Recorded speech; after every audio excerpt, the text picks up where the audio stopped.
की बातें, ये वचन की बातें तुम्हारे अंदर बढ़ेगी। पवित्र आत्मा क्या है, उसका दान क्या है, उसका हमारे जीवन में होने का मीनिंग क्या है, आत्मा के द्वारा क्या चलते, रोज आत्मा से प्रैक्टिकल क्या करते, एक मनुष्य के अंदर पवित्र आत्मा का होने का बड़ा कारण क्या है। जब तुम्हें ये सब बातें समझ आएगी तब मजे वाला जीवन होगा। कितनों को बात समझ आ रही। लेकिन कुछ लोग तो ऐसा नहीं करते। कुछ लोग तो बेचारे आते हैं, बैठते हैं, चले जाते हैं, क्योंकि मेहनत नहीं करते। भाई तुम मेहनत करते थे पहले, जैसे वो बहन आई, तुम भी गए इधर उधर कई जगहों पर गए, उन्होंने कोई रीति रिवाज बताया, इतने दिन ये करो वो करो, तुम शरीर की मेहनत करके कुछ नहीं पाया। लेकिन बाइबल में लिखा मसीह में जो मेहनत है तुम्हारी व्यर्थ नहीं है।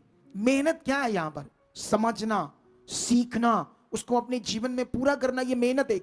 जैसे तुम यहां आए, एक मेहनत है, यहां से जब जाओगे फिर सुनना, फिर कल सुनना, फिर उसको पकड़ना दिमाग में, ये तुम्हारी मेहनत है। तुम्हें करना है, तुम्हें बढ़ना है उन वचनों में, उन समझों में, उन समझ में, जिससे तुम्हारे अंदर जीवन भरना है। हालेलुया। लेकिन यहां पर क्या होता है, जब यहां से काम, अब जब आप समझोगे यहां पर, तुम्हें ये मैं क्यों अध्याय जल्दी जल्दी समझा रहा हूं, ताकि तुम्हें समझ आ रहे, वो यीशु मसीह का सुसमाचार जिससे लोगों को डिलीवरेंस मिलनी थी, छुटकारा मिलना था। क्या था यीशु मसीह का सुसमाचार? क्रिश्चियनिटी में अच्छे से नहीं पता, अच्छे से पता है वो हमारे पापों के लिए क्रॉस पर चढ़ा, पता है वो हमारे लिए उसने कोड़े खाए, मार खाई, ताकि हमें चंगाई मिले, उद्धार मिले, उसने लहू बहाया, इतना तो पता है। लेकिन ये कैसे पता होना चाहिए अच्छे से, ये नहीं पता। इसीलिए लोग क्या करते हैं, छुटकारा नहीं पाते। फिर अगर उनको सुसमाचार से डिलीवरेंस नहीं मिलती, जो आपके विश्वास करने से, जो अंदर से विश्वास करना था सुसमाचार के ऊपर, उससे जब डिलीवरेंस नहीं मिलती, तो जैसे पास्टर्स भी क्या करते हैं ना, उसके लिए फिर लोगों को कुछ रीति रिवाज में डाल देते हैं, जैसे तेल पर प्रार्थना करना, पानी पर प्रार्थना करके देना, या कपड़े पर प्रार्थना करके देना, या इनके अलावा और भी कई लोग जैसे मिट्टी चर्च की ले आना। फिर इन चीजों को भी लोग यूज करते हैं ताकि इनसे भी डिलीवरेंस हो। फिर इनसे भी नहीं होती लोगों की, तो कंफ्यूज हो जाते हैं कुछ लोग बेचारे, क्या करना, अब कैसे भला होगा हमारा। कितनों को बात समझ आ रही। तो इसीलिए ये मैं शिक्षाएं तुम्हें दे रहा हूं, ताकि पूरी क्लैरिटी इन दिनों में तुम्हें आए, और तुम अपना राइट मन, राइट विश्वास, सही विश्वास बनाकर खुदा के साथ चलो, और ताकि पवित्र आत्मा हर वक्त तुम्हारे अंदर क्या करे, काम करे।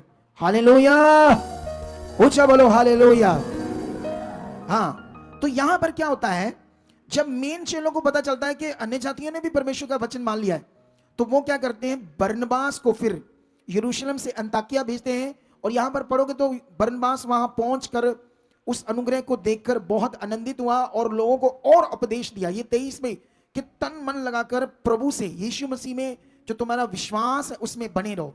यहां पर उसने कोई रीति रिवाज की शिक्षा नहीं दी, उसने अंदर से यीशु मसीह पर जो सुसमाचार पर विश्वास है हमारा, उसके लिए अटर्नली कैसे खुदा से जुड़े रहना, मन से ये टीचिंग दी उन्हें आकर। और उसके बाद उसके बारे में लिखा, वह भला मनुष्य था और विश्वास और पवित्र आत्मा से परिपूर्ण था। और वहां पर बहुत वो लिखा, 1 साल तक वहां रहा और लोगों को टीच करता रहा, उपदेश देता रहा, और लोग बड़े डिलीवर होते गए, बीमारियों से, रोगों से छुटकारा पाते रहे। और कहीं भी कोई मटीरियलिस्ट चीज का कोई चीज मेंशन नहीं कि वो कोई कपड़ा या ऐसी चीज मटेरियल पर प्रार्थना करके देता था, वो लोगों को उपदेश दे रहा था। उपदेश, कितनों को बात समझ आ रही, लोगों के मन को परमेश्वर के साथ तैयार कर रहा था। ये बड़ा विषय हमारे लिए, मैं क्यों तुम्हें ये पूरी बुक समझा रहा हूं अच्छे से। हालेलुया, स्ट्रांग रहो, ऐसे मेरे जैसे ऐसे कड़क रहो, ढीले नहीं रखना बॉडी को। क्या नहीं रखना, कितनों को समझ आ रही बात। ऐसे जैसे एक एक्टिव होता है, एक्टिव सुनने में, ऐसे इथे रख कृष्ण दब दूंगा नाड़ी, तिल्ली भेजोगे, कड़क रहो, कैसे रहो।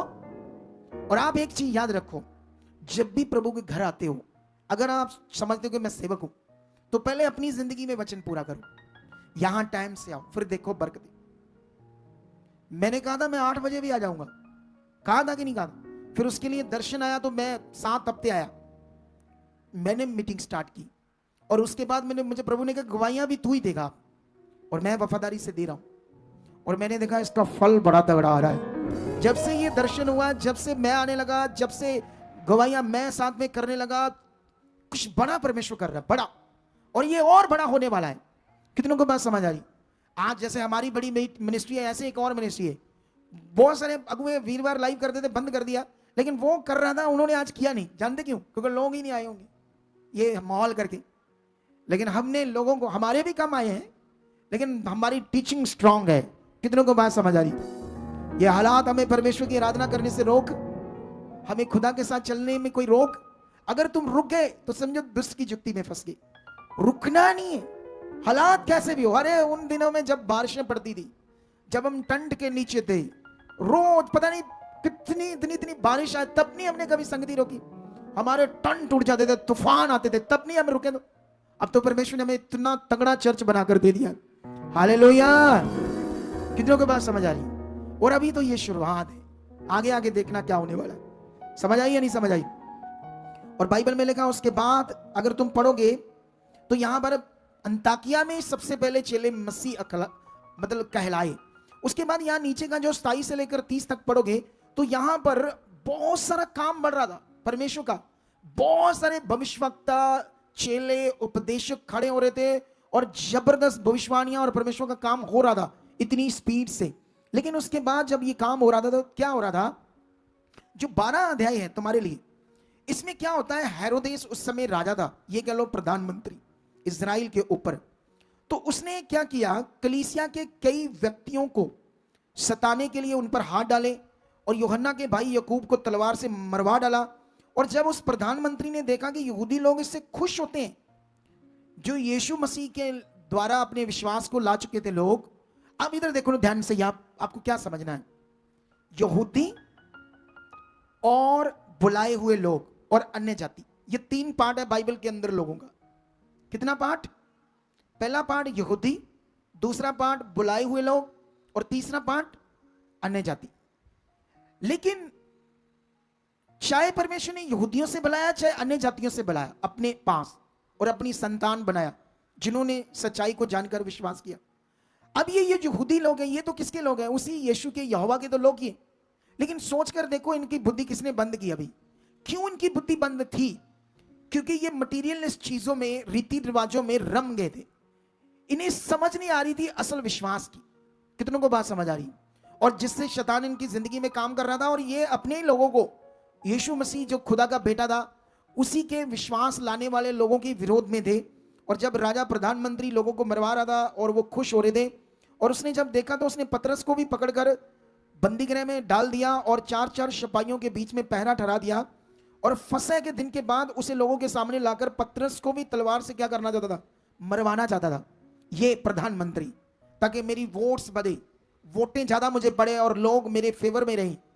आप समझ लेना पॉलिटिशियन में क्या क्या होता है, ऐसी चीजें होती है ना। तो ये सब ऐसी चीजें क्यों होती है? क्योंकि नेगेटिविटी काम करती।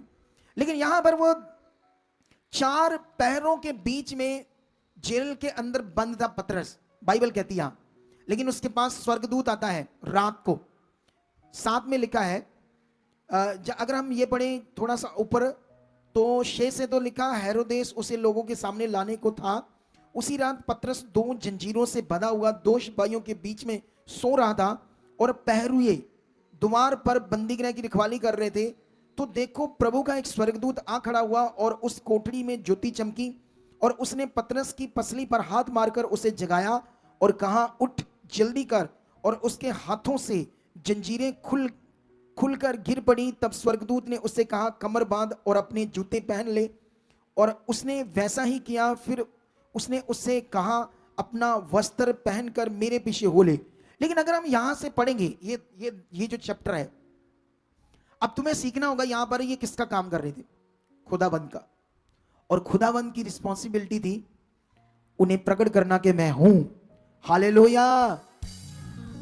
अब ये तुम्हारे सामने है। ये स्ट्रॉन्ग किसके लिए जी रहा था? अगर तुम भी स्ट्रॉन्ग परमेश्वर के लिए जियोगे तो तुम्हें प्रोटेक्ट कौन करेगा? तुम्हारी रक्षा कौन करेगा?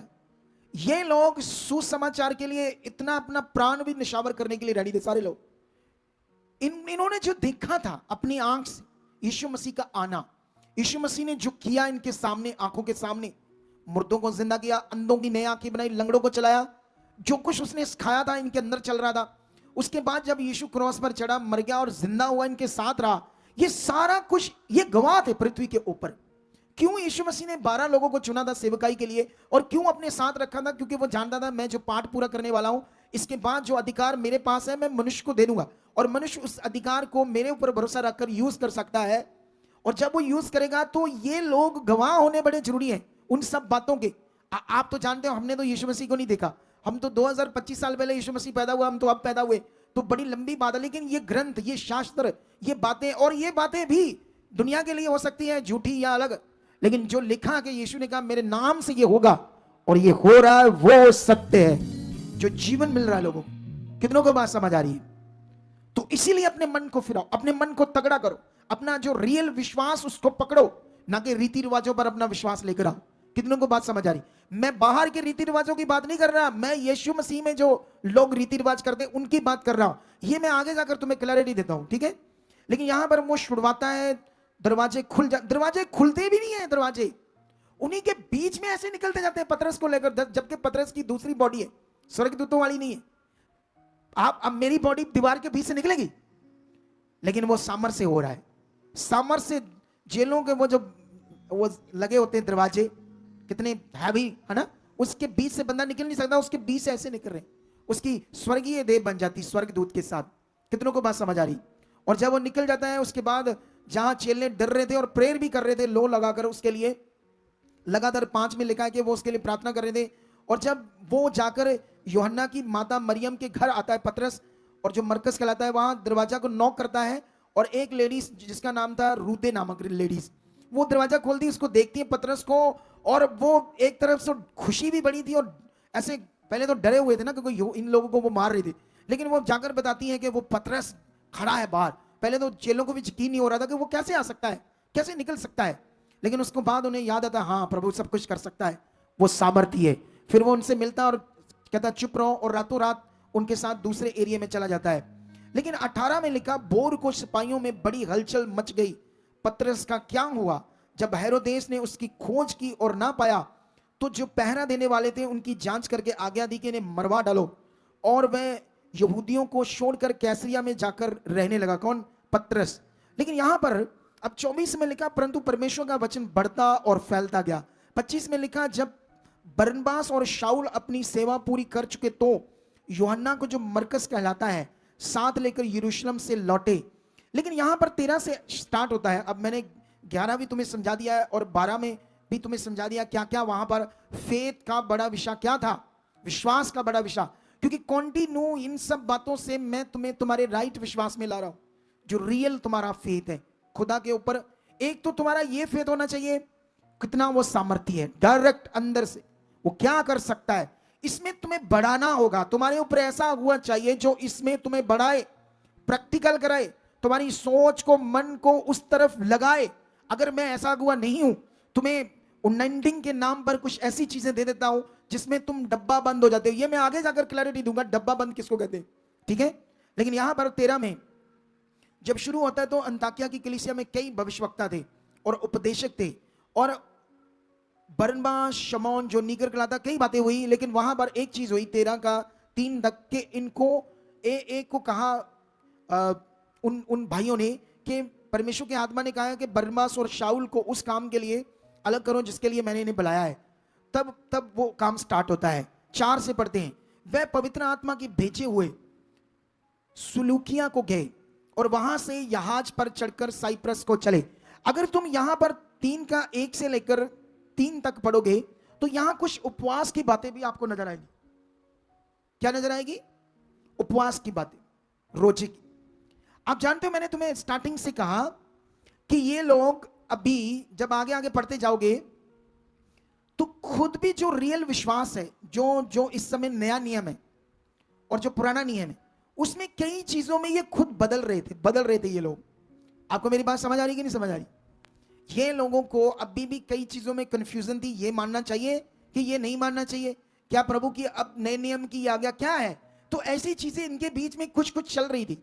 लेकिन ये सब बातें हमें समझ आती है कि ये कैसे नए नियम में कन्वर्ट हो रहे थे ये लोग भी, क्योंकि ये भी रीति रिवाजों से आए थे, तो कई बातों की इनको भी अभी समझ नहीं थी। जैसे अभी अन्य जातियों से लोग आते हैं ना, तो जब यहाँ आते हैं तो वो पुराना भी सोचते हैं या नहीं सोचते? अच्छा मेरे धर्म में ये था, वो था, अच्छा वो करना ये नहीं करना, ऐसे भी सोचते ना। तो क्योंकि उनको भी अभी समझ नहीं, ये लोग भी जब इतने सालों से रीति रिवाज करते आ रहे थे पुराने नियम का, इनको नए नियम की कई बातें पता नहीं, लेकिन परमेश्वर समय समय पर प्रकट कर रहा था इनके ऊपर आत्मा के द्वारा, और इसीलिए बदल रहे थे, ठीक है? लेकिन यहां पर क्या हो रहा है, यहां पर बरनबास और पौलुस की बड़ी सेवा स्टार्ट होती है, जो हमें सीखनी है ये सेवा में क्या कर रहे थे। और वहां से जहाज पर चढ़कर साइप्रस को चले और सलमीस से पहुंचकर परमेश्वर का वचन यहूदियों के आराधनालयों में सुनाया। यूहन्ना उनका सेवक था। वह उस सारे टापू पर होते हुए, यहां पर क्या हो रहा है, ये लोग भी जब अपनी सेवा स्टार्ट करते हैं तो यहूदियों में कर रहे हैं। अभी बरनबास और प्रेरित पौल, जिसका नाम शाऊल भी था, ये लोग भी यहूदियों में ही परमेश्वर का वचन बता रहे थे। अन्य जातियों का भी बता, क्योंकि अभी इनको भी कई चीजें नहीं पता था। जैसे जैसे ये चल रहे थे वैसे वैसे इन्हें आत्मा में समझ आ रही थी। लेकिन बाइबल में कहते हैं इन्होंने जब यहूदियों को वचन सुनाया, सुसमाचार, तो वहां एक टापू में होते हुए पापुस तक पहुंचे। वहां एक यीशु बार यीशु नामक एक यहूदी टोना और झूठा भविष्यवक्ता था। वहां पर एक हाकिम था सिरग्युस, जो पौलुस, वह बुद्धिमान पुरुष था और उसने बरनबास और पौलुस को बुलवाकर परमेश्वर का वचन सुनना चाहा। लेकिन इस बंदे ने रोका। क्या किया? ताकि वो जो हाकिम है विश्वास ना लाए। लेकिन ये लोग आत्मा से थे, तो प्रेरित पौल ने क्या किया, उसको ऐसे एक वर्ड दिया जिससे वो सीधा हो जाए और परमेश्वर की पावर को प्रकट किया। क्या वर्ड दिया? 10 में लिखा, हे सारे कपट और चतुराई से भरे हुए शैतान की संतान, सकल धर्म के बैरी, क्या तुम प्रभु के सीधे मार्ग को टेढ़ा करना ना छोड़ेगा? अब देख, प्रभु का हाथ तुझ पर पड़ा है और तू कुछ समय तक अंधा रहेगा और सूर्य को न देखेगा। तब तुरंत धुंधलापन और अंधेरा उस पर छा गया और इधर उधर टटोलने लगा ताकि कोई उसका हाथ पकड़कर ले चले। लेकिन 12 में लिखा, तब उस हाकिम ने जो कुछ हुआ था उसे देखकर और प्रभु के उपदेश से, हालेलुया, एक पावर और दूसरा ज्ञान, उपदेश जो उन लोगों ने उसको दिया, उपदेश, ज्ञान, वचन, सुसमाचार। कौन है इस दुनिया का मालिक? क्या है रीति रिवाज? क्या परमेश्वर मिट्टी पत्थर में रहता है? क्या वो मटीरियलिस्ट चीजों में होता है, उससे जीवन मिलता है, या कैसे जीवन मिलता है? जीवन के लिए परमेश्वर ने मनुष्य के लिए क्या किया? तो ये उपदेश समझकर उस हाकिम ने भी क्या किया? यीशु पर क्या किया? विश्वास। और जानते हैं, जो यीशु पर आप विश्वास करते हो, सुसमाचार विश्वास करते हो, अगर आप अंदर से करते हो बिना किसी मटेरियल से, तो आपका ये जीवित विश्वास है। हालेलुया। ये वो विश्वास है जो आप बिना देखे करते हो, बिना किसी सहारे, बिना किसी एफर्ट्स, डायरेक्ट करते हो। ये तुम्हारा रियल विश्वास है जिसमें तुम्हें बढ़ना हो। इसमें बढ़ गया ना एक बार बंदा, तो कभी धोखा नहीं खाएगा। धोखा कौन खाते हैं? जो इसमें नहीं बढ़े हुए। वही वक्त पड़ने पर, क्योंकि वो शरीर में हालात आ जाएगा तो शरीर में महसूस नहीं होगा मेरे साथ कौन है, क्योंकि उस चीज में कभी बढ़े ही नहीं, रियल विश्वास में। इसीलिए तो वो परेशान हो जाते हैं हालात में, इसीलिए तो मुड़ के रोना धोना शुरू कर देते, क्योंकि खड़ा होना नहीं आता। इसीलिए तुम्हें खड़ा होना सीखना है परमेश्वर में। कितनों को बात समझ आ रही है? लेकिन यहां पर हम आगे बढ़ते हैं। उन्होंने पावर दिखाकर और उपदेश दिखाकर उस हाकिम ने क्या किया? विश्वास किया। लेकिन यहां से और समझते हैं हम अच्छा वाला, क्योंकि ये 13 अध्याय में बड़ी जबरदस्त बातें हैं। 13 में लिखा, 13 में पौलुस और उसके साथी पापुस से जहाज खोलकर पफूलिया के पिरगा में आए। ये कंटिन्यू धुन में थे खुदा के काम के लिए। इतनी तेज धुन थी, आज तो उतनी है ही नहीं लोगों में। आज तो लोग ऐसे, अगर मुझे भी कोई मिला ना, मेरी कुड़ी, मेरा मुंडा, वीजा नहीं लगा, फलाना टिंगड़ा, आ वाला काम, आ वाला पापा जी, ये वाला लिस्ट लेकर आते। एक भी बात स्पिरिचुअल नहीं करते कि इतने बड़े अगुए से मिले हैं तो कोई अच्छी बात करें। लिस्ट की तरह बात करेंगे। मैं सोचता नहीं सीखा क्या बाजारों में?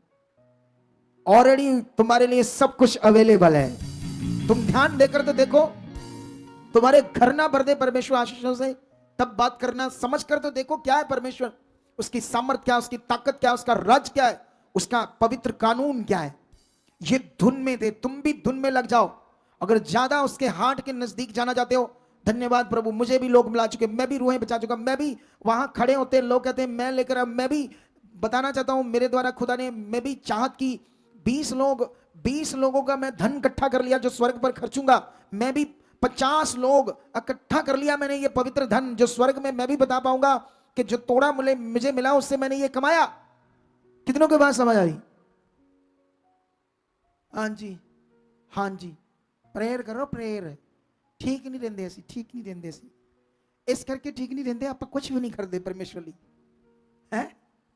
कितनों को बात समझ आ रही है? हालेलुया। तो अभी ध्यान देना होगा आप लोग। यहां पर ये धुन में थे और लिखा यूहन्ना उन्हें छोड़कर यरूशलेम को लौट गया।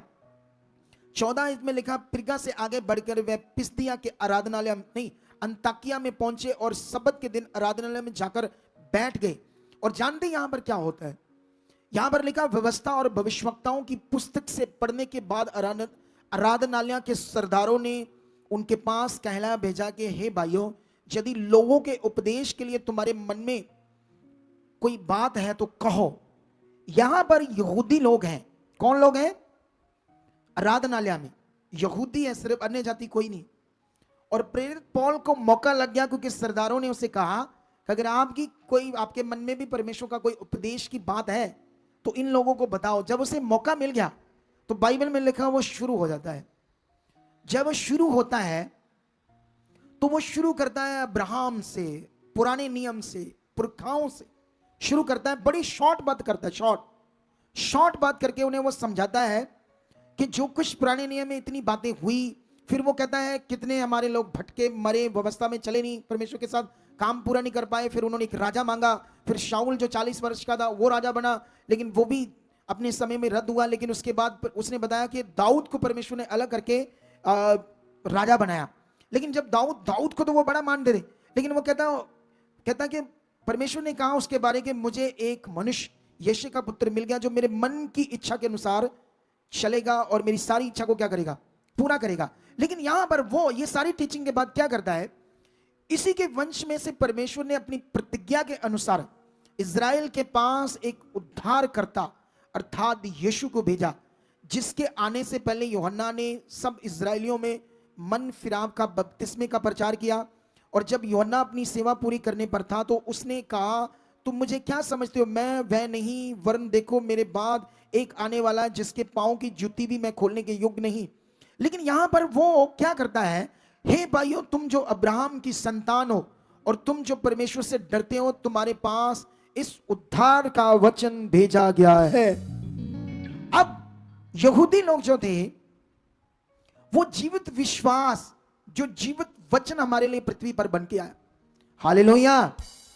जब ये आपकी मन की आंखें खुल जाएगी, जब आपके अंदर ये समझ आत्मिक बढ़ जाएगी, तब तुम्हें समझ आएगा शब्द क्यों देहधारी हुआ। क्यों? मैंने थोड़े दिन पहले एक टीचिंग दी थी इसके ऊपर कि जब मूसा पहाड़ पर गया और परमेश्वर ने पत्थर की पट्टियों पर 10 हुक्म लिखकर दिए, और बाइबल कहती है जब 10 पत्थर की पट्टियों पर वो वचन लिखकर लेकर आया और लोगों ने वो वचन देखकर क्या किया? विश्वास किया।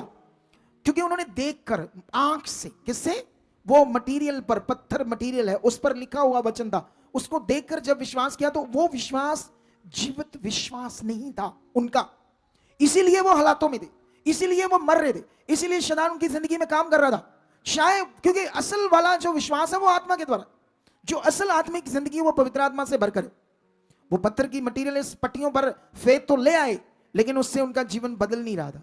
वो फिर गड़बड़ कर रहे थे। मैं वो डीपली हो जाएगी शिक्षा, लेकिन तुम पढ़ सकते हो। इन दिनों में मैंने तुम्हें बड़ा बढ़ाना इन सारी शिक्षाओं में। हो सकता है अगर ये शुरू हुआ, अगर मुझे खुदा ने कहा तो मैं इसे लास्ट तक तुम्हारे लिए पूरा कर दूंगा। लास्ट तक मतलब प्रकाशित वाक्य तक चलता जाऊंगा, और तुम्हें भी इन सारी बुक्स की क्या आ जाएगी? समझ आ जाएगी। कितनों को बात समझ आ रही है? क्योंकि मैंने तो प्रकाशित वाक्य से कभी कुछ ज्यादा समझाया नहीं, लेकिन अगर मुझे परमेश्वर ने यूज किया इन दिनों में तो ये सब बातें तुम्हारे अंदर होगी। शब्द देहधारी हुआ, यीशु जीवित वचन बनकर पृथ्वी पर आया। ये बड़ा ज्ञान है हमारे लिए। कितनों को बात समझ आ रही? यही चीज वो ने समझा रहा है। वो कहता है कि तुम जो परमेश्वर से डरते हो, तुम्हारे पास इस उद्धार का वचन भेजा गया, मुक्ति का, जीवन पाने का। लेकिन वो कहता है ना तो यरूशलेम के रहने वालों ने, ना उनके सरदारों ने पहचाना, ना भविष्यवक्ताओं को इन बातों की समझ आई जो हर सब्त के दिन पढ़ी जाती है। इसलिए तुम लोगों ने उसे दोषी समझकर, मतलब अब वो बता रहा है कि तुम क्या करिया, तुमने तो उसके विरोध में चल गए, उसके विरोध में चले गए। हालेलुया। लेकिन उसको मरवा दिया, लेकिन परमेश्वर ने उसे मुर्दों में से क्या कर दिया? जिंदा कर दिया। 32 में कहता है तुम्हें उस प्रतिज्ञा के विषय में जो बाप दादों से की गई थी ये सुसमाचार सुनाते हैं कि परमेश्वर ने यीशु को जलाकर वही प्रतिज्ञा हमारी संतान के लिए पूरी की, जैसा कि दूसरे भजन में भी लिखा है। अब यहां पर वो क्या कर रहा है? वचन को कोड कर रहा है, पुराने नियम को जो यीशु मसीह के बारे में लिखे थे ताकि वो लोग अपना विश्वास लाए। हालेलुया। कितनों को बात समझ आ रही है? आज मुझे लग